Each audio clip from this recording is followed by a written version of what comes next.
and I had an hour or so, and so I wrote a poem because I had just created my very own thought-up law. Now, when you're from Sanpete and you create a law, it can only have one syllable. So it's called the Law of the Fence, and I'm going to teach you my law today. But to do it, I'd like to share with you this poem that I wrote in Don's basement, and it's called My Vanishing Fence. And it's kind of rough, and it's never been polished, but please forgive that.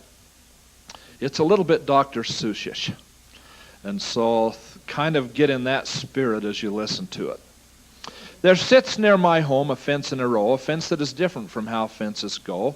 It sits at the edge at the top of a cliff. Its posts made of lumber that's not very stiff. Each night before sleeping, I stand at my door and I watch this fence vanish until it's no more.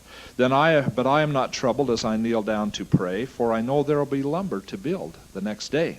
So I arise hopeful, I sprint out the door with my hammer in hand and with nails galore. I rush to the edge of the treacherous cliff and take but a moment to draw in a whiff of the clear mountain air and the crisp morning dew and the beautiful valley that's come into view. Then suddenly before me from out of the ground new lumber appears, all stacked in a mound. Wasting no time and dropping quick to my knees, I build a new fence that is dead to the breeze. While I am working, I keep my head down, my eyes are alert, not a moment to clown. I keep my feet anchored way down in the dirt so that I won't stumble and in some way get hurt. The new fence I build is between me and the cliff, and it keeps me from falling and landing all stiff. I then back up slowly right up to my door, where I pause to give thanks that I'll worry no more. Then as I tarry throughout the long day, my fence gives protection because I did pray. Each board of the fence is a commandment I'll keep to give me true safety from the dangerous deep. So what have I learned? I'm sure you'll agree. The daily fence of the gospel is built to free me.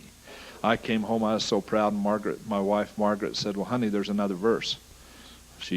When you marry over your head, that happens on a daily basis. And I said, okay, so what is it? So she penned it out, and this is the end of it. Something else that I learned, which perhaps you can see when you work with your hammer, the lumber is free. And that really is the final verse.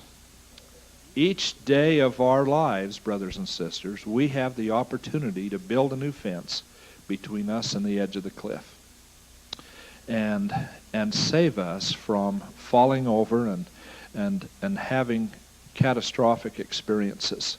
I held a disciplinary council last Sunday.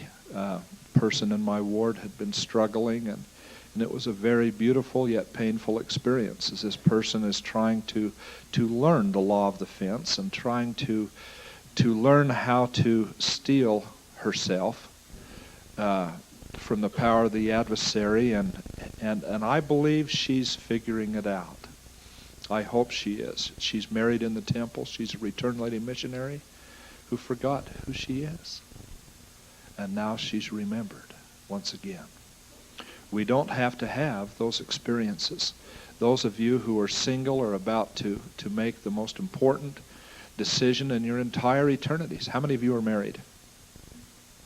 So probably just a dozen or so, and the rest of you are single, and I hope that you dozen have personal and relational authenticity. That's called integrity or trustworthiness. That you have no hidden agendas.